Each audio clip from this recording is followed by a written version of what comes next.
Olá, olá, muito boa tarde a todos. Isto agora é uma responsabilidade. Depois do coffee break, nós estamos a vir falar de literacia financeira. Quem é que quer? Bora. Para mim é um privilégio imenso e eu gostaria de começar por agradecer à organização. Daniela Lima, minha querida, uma mente brilhante, que junta também com ela mentes brilhantes para fazerem nascer este projeto lindíssimo e tão nobre. Sofia Roque, minha querida, muito obrigada por me receberes aqui também no painel e dares-me o privilégio de poder falar contigo. Maria João, de Figueiredo também. Poderia começar a dizer que, para além de trabalhar como Head of Wellbeing, Sofia, na Cofidis, e trabalhar, digamos, com pessoas e trabalhar com números, você faz o enquadramento perfeito, tanto no escritório, como também no seu tempo livre, no que toca à fotografia, certo? É verdade. Gosto de fazer fotografia, sim.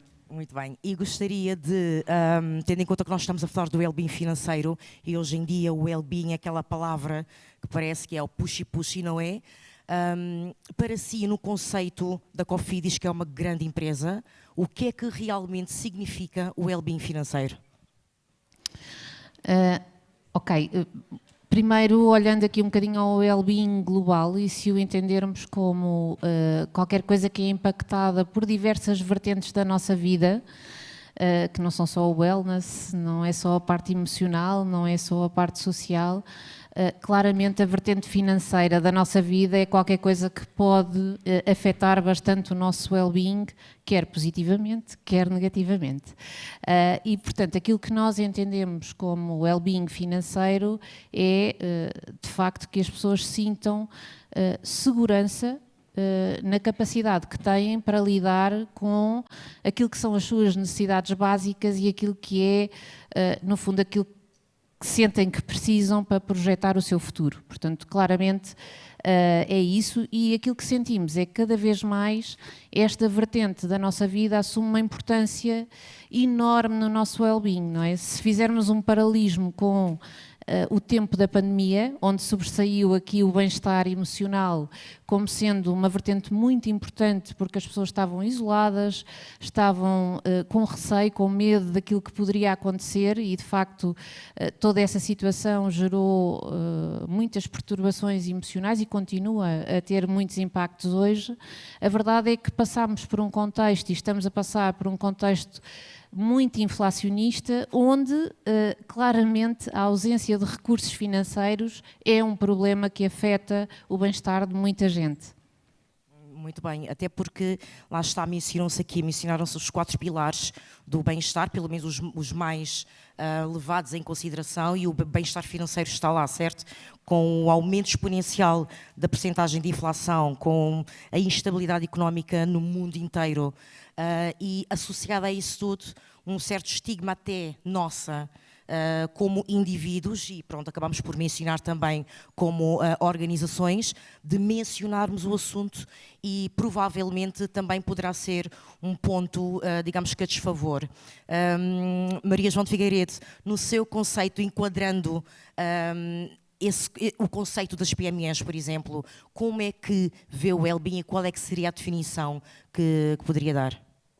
Então, boa tarde e muito obrigada por estar aqui hoje e agradecer à Daniela, principalmente, e a ti que estás aqui, Dilara, a fazer este encontro, e Sofia.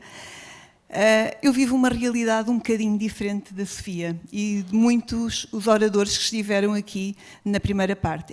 É uma realidade de pequenas e médias empresas. É uma realidade em que eu costumo dizer que, para mim, eu gosto mais da palavra well-being financeiro do que bem-estar. E porquê?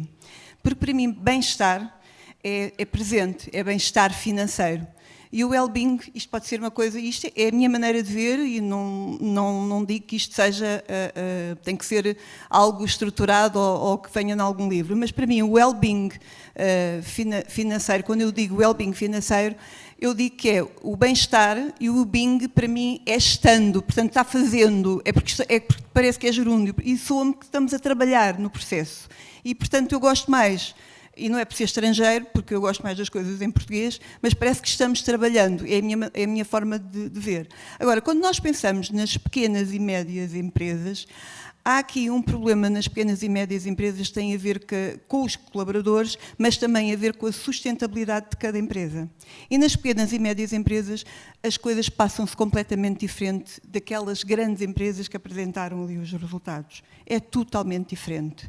Porque os empresários e as pequenas e médias empresas, a primeira parte que têm que se preocupar é realmente com os colaboradores, mas principalmente eles têm que se preocupar com a atividade do fluxo de caixa, têm que se preocupar com a tesouraria, se há dinheiro para o dia-a-dia. E eles têm, normalmente, um foco muito do dia-a-dia, a maior parte, não estou a dizer. E então estão agora a começar a trabalhar o well-being financeiro algumas empresas. Portanto, o que eu noto e o que eu vivo no meu dia-a-dia das PMEs é que, embora queiram fazer, e muitas das empresas até o fazem, e têm essa preocupação, não fazem ideia, alguns empresários que o estão a fazer e nem chamam nomes, não sabem. É a necessidade de se atribuir um nome às coisas. Pois, mas isso, por exemplo, por isso é que convém, são duas realidades aqui completamente diferentes. Nós temos uma grande empresa como a Cofidis, com mais de 700 colaboradores, temos a Maria João de Figueiredo, com a Cifra, que tem mais de 20 colaboradores, dou-lhe os parabéns, já agora, fez ontem 18 anos, certo? São duas realidades completamente diferentes, mas que se complementam. E nós não nos podemos esquecer, não só em Portugal, normalmente a maior fatia das organizações são PMEs. E, portanto, se nós estamos a falar do well-being, se nós estamos a falar, principalmente neste caso, não é, do well-being financeiro, e das dificuldades que as pequenas empresas acabam por enfrentar para poderem também abraçar tanto os colaboradores como todos os stakeholders nessa vertente do well-being, convém termos esse ponto de comparação. E já agora passava para ti, Sofia, e perguntar-te, por exemplo, no que toca a intervenções para com os colaboradores, por exemplo, que tipo de iniciativas é que a Cofidis tem? Eu sei que já partilhaste um bocadinho, eu dei-te os parabéns e volto a dar, e o público agora vai ouvir que vocês estão a fazer coisas tremendas. Ok, vamos lá. Então, o que eu acho que é importante aqui salientar, para começar, é que, na verdade, o contexto em que estamos preocupou a Cofidis e, naturalmente, levou a empresa a tomar algumas medidas, se calhar, mais adaptadas ao contexto, embora haja aqui medidas que nós tomamos que já vêm de trás, não é? Portanto, e depois, outra coisa que é, por um lado, para nós é importante agir, ou seja, fazer coisas que permitam libertar alguma pressão que existe sobre os rendimentos dos colaboradores, mas, por outro lado, também capacitar as pessoas para que elas possam ter um comportamento também diferente face ao dinheiro. Ou seja, o contexto é completamente diferente, os recursos são completamente diferentes. Se nós só dermos aqui ou fizermos algumas injeções de capital adicional e não prepararmos as pessoas para usar o dinheiro de uma maneira diferente e tomar decisões diferentes face ao dinheiro, na verdade não vai resultar. Pronto. E, portanto, por um lado, aquilo que nós fazemos, vou começar pelos básicos, e os básicos são revisões salariais e entradas e novas admissões com salários adaptados ao mercado, e isso exige que nós tenhamos que olhar para os estudos salariais anualmente e até, diria, mensalmente. Depois, naturalmente, temos outras... Nós somos um país muito impactado pela carga fiscal, portanto, nós damos a possibilidade aos nossos colaboradores de terem benefícios flexíveis, o que significa que podem trocar alguma da sua remuneração variável por benefícios que são menos impactados fiscalmente, aliviando aqui a pressão sobre os rendimentos. E, portanto, isso eu diria que é assim o básico do que fazemos. Depois, tomamos uma série de medidas concretas para o contexto atual, que passaram por pagar o passo aos colaboradores, dar-lhes aqui alguns cartões de compras de bens essenciais, fizemos alguns pagamentos extra, principalmente em momentos do ano em que nós sabemos que as pessoas e os rendimentos das famílias estão particularmente sobrecarregados. Por exemplo, no regresso às aulas, fizemos agora um pagamento extra nesta altura. Pronto, e basicamente vamos, no fundo, com isto, tentando aliviar um bocadinho a pressão, como eu dizia. Por outro lado, outras coisas que fizemos, reduzimos drasticamente as taxas do crédito ao colaborador, que é um benefício que oferecemos aos nossos colaboradores, naturalmente. Portanto, fomos fazendo aqui um conjunto de medidas para aliviar essa componente, mas, como vos disse, sabendo que é importante que as pessoas saibam gerir melhor o dinheiro, nós implementámos um conjunto de formações e workshops. Em 2023 fizemos um curso de gestão de finanças pessoais que inicialmente até pensámos que poderia, vamos ver se tem adesão ou não, e tivemos que repetir 3 vezes. E aqui estamos a falar de preparar as pessoas para fazer um orçamento, poupar e investir. Portanto, estas 3 vertentes. E tu mencionaste isso Portugal é dos países, infelizmente, é dos países com literacia financeira mais fraca. Houve um estudo da OCDE que mostra que apenas 26% dos adultos é que sabem gerir as finanças pessoais, não é? E isso para lhe perguntar o quê? Falou-se aqui da necessidade de termos uma abordagem personalizada, digamos assim, ou levarmos em consideração aquilo que realmente as pessoas precisam e nós não disponibilizarmos os pacotes, não é? Achando que é isto que os colaboradores vão precisar. De que forma é que vocês conseguem levar em consideração a equidade e como é que realmente chegam a perceber que o impacto está a ser positivo da forma como vocês têm constatado? Em termos de impacto, nós fazemos avaliações das ações que fazemos e, por exemplo, tudo o que fizemos no âmbito do well-being financeiro fez evoluir de um ano para o outro a nossa avaliação desse eixo em 8%, em termos de satisfação dos colaboradores. Para além disso, temos inquéritos de clima social que na componente das remunerações também mostram aqui alguma evolução. E depois, do ponto de vista de perceber alguns microcasos, porque concordo contigo, isto são algumas medidas mais globais.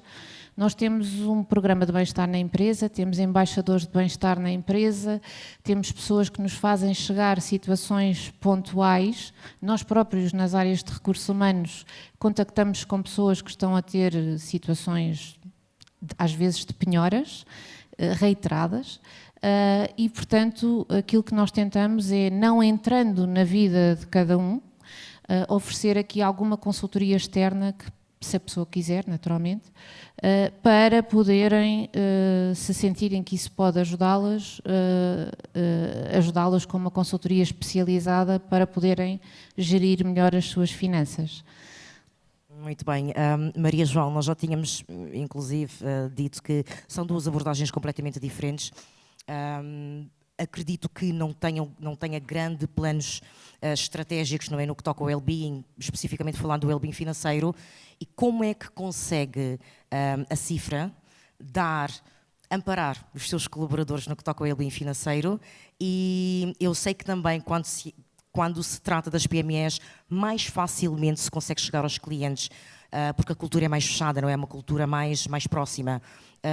Como é que você aborda a questão do well-being financeiro de forma que realmente todos se sintam abraçados e sintam que você está a zelar para aquilo que neste momento precisam mais? Em primeiro lugar, eu gostava de transmitir que não estou só a falar da Cifra, mas estou a falar das muitas PMEs que eu acompanho em Portugal e que eu tenho acompanhado nos últimos 30 anos, portanto não posso só focar na minha empresa.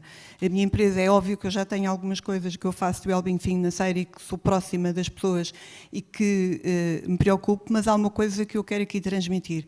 Uma empresa como a minha, com 20 e tal pessoas, não tem um departamento de recursos humanos onde tem uma pessoa que é especializada nessa área. Essa pessoa que é especializada especializada nessa área, que tem que se preocupar com o well-being financeiro, com o well-being de bem-estar, com o well-being físico, com o well-being, com tudo. Sabem quem é? E, muitas das vezes, talvez, uma manager que está comigo há 18 anos, que trabalha comigo. Amanhã vamos começar uma formação com clientes, também para os despertar para a parte financeira. O que é que as PMEs têm diferente? Nós temos que os acompanhar, temos que muitas das vezes ensinar os gestores das empresas o que é realmente, o que é gerir um mapa de tesouraria. Eles não têm noção das entradas e saídas de dinheiro. Só pensam no lucro ou só pensam em vendas. E uma empresa não é só vendas ou não é só lucro. Eles têm que ter um mapa de tesouraria. Eu na minha empresa tenho. Eu sei as entradas, sei as saídas, tenho uma pessoa só a tratar disso. Faz outras coisas, claro. Mas porquê? Porque sou uma PE. Agora, no conceito das pequenas e médias empresas, é tudo a curto prazo. Não pensam a longo prazo. Não têm tempo, porque o parafuso faltou para a obra A ou para a obra B, ou porque houve uma pessoa que faltou e tem que se alocar outra pessoa.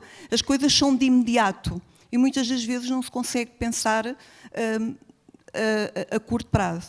O que é que eu aconselho muitas vezes?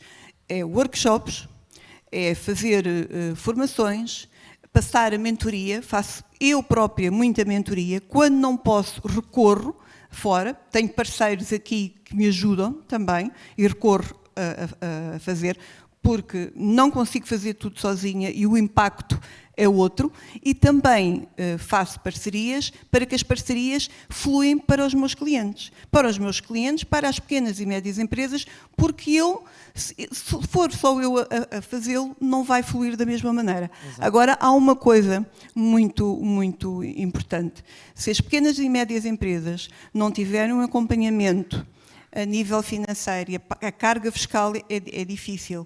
E também, se não criarem condições, e nós estamos sempre ali a criar condições para que eles diminuam também e tenham benefícios também para os colaboradores e diminuam a carga fiscal para os colaboradores, eles não vão conseguir, porque não há a margem que eles têm nas empresas, muitas das vezes não dá, mas tem lá empresas que têm. E esse tem sido um dos maiores desafios, digamos assim, mesmo que queira fazer. E nós tínhamos comentado, inclusive... E desculpa-me só dizer uma coisa, e muitas das vezes pode-se fazer parcerias até com aqueles ditos que as pessoas pensam que são concorrentes e não são concorrentes, são parceiros. Esse é um conceito que convém às vezes ficar claro, exatamente. Mas nós tivemos inclusive a mencionar isso, eu exerço no Reino Unido, e eu partilhei com vocês, por exemplo, as pequenas e médias empresas são aquelas que acabam por ser mais afetadas, tendo em conta mesmo o cash flow da empresa, tendo em conta que é mais difícil conseguirem investir financeiramente para programas de bem-estar. E Câmara Municipal, sim, as câmaras municipais conseguem muito bem que é uma realidade completamente diferente, mas é uma ideia, nunca sabe, não sei se temos aqui algum membro do governo, talvez ajude. E eles acabam por fazer o alojamento de uma fatia das verbas da junta de freguesia para as PMEs. Porquê? Porque o well-being é necessário, é urgente, e se as pequenas e médias empresas não têm essa possibilidade, por que não o próprio governo ajudar? Portanto, acho que seria mesmo uma excelente ideia para ultrapassar, não é, essa maior dificuldade. Sofia, no que toca ao impacto social, porque nós sabemos que as organizações têm uma responsabilidade social, não é?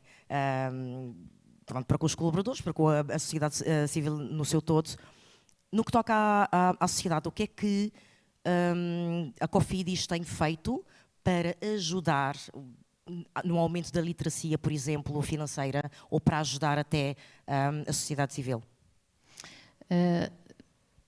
Acho que muito, ou seja, na verdade nós não nos preocupamos só com a literacia financeira dos nossos colaboradores, naturalmente, mas ainda outro dia estava a comentar com a minha colega da marca, nós este mês, em outubro, faz 10 anos que nós lançámos para o mercado um site que é o Contas Connosco, que eu vos convido a conhecer, e que é um site que tem informação sobre questões ligadas a impostos, IRS, tudo aquilo que acontece no mercado, as pessoas podem, é para o mercado em geral, é para a comunidade, para quem quiser, para os nossos colaboradores inclusive, mas tem simuladores, tem artigos, tem informação que ajuda as pessoas a ter uma melhor relação com o dinheiro e a tomar melhores decisões em coisas que vão mudando.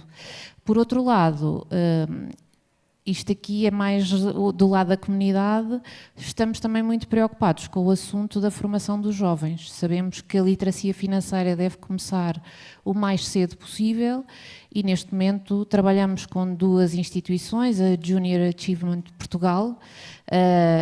No âmbito desta parceria, 99 colaboradores nossos já formaram 2.700 alunos do ensino secundário em literacia financeira.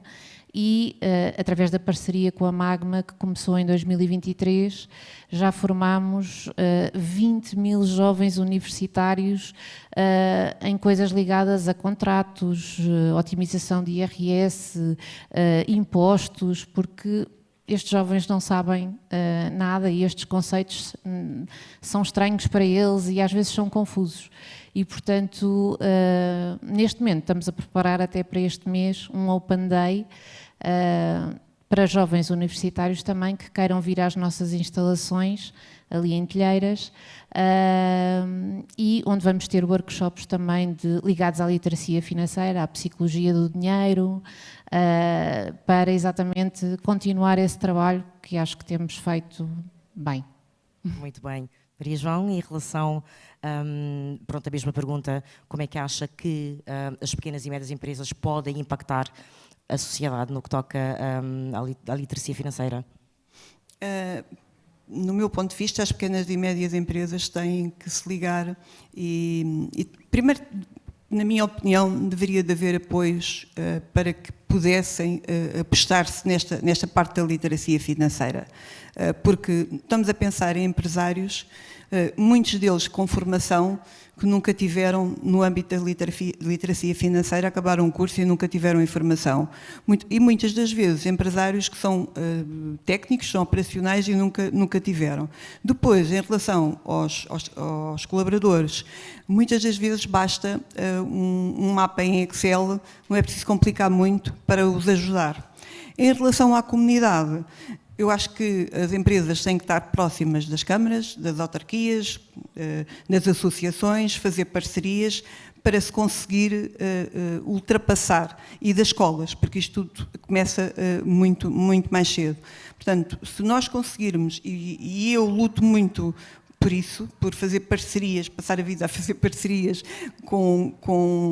para poder ultrapassar estes desafios da literacia financeira, que é um gestor conseguir perceber os desafios que tem, digamos, da literacia financeira e conseguir também perceber, mas como é que lida com os colaboradores. Uma coisa eu vos digo, se tiver aptidão e se tiver vontade, estes gestores são muito mais próximos das pessoas e conseguem percebê-las mais depressa. Porque depois também têm líderes intermédios e conseguem percebê-los e estão mais próximos delas. Agora, há bocado alguém aqui falava em assertividade. É verdade, mas nunca se esqueçam da empatia, porque às vezes a assertividade só não chega. Tem que haver empatia também. Convém haver o equilíbrio certo, exatamente. Lá está, o nosso tempo está a chegar ao fim. Foi um prazer imenso ter-vos moderar o vosso painel. Obrigada. Ter 2 mentes brilhantes e vocês têm feito imenso, como eu disse, são 2 realidades completamente diferentes, mas complementam-se na perfeição. Nós precisamos da Cofidis, nós precisamos das PMEs e o impacto que nós podemos ter nas pessoas, o nível de engajamento, o nível de produtividade que pode aumentar, o nível a percentagem de turnover que pode diminuir por sermos humanos, não é? Por nos aproximarmos dos colaboradores e dizer: quero ajudar, podemos ajudar, como é que tu queres, ou como é que tu queres que eu te ajude. Mesmo que seja de uma forma mais subtil, porque muita gente não quer abordar a questão do well-being financeiro, é um estigma imenso associado, mas mais uma vez muito obrigada a todos, eu espero que vocês tenham gostado, tá bom? Obrigada. A todos.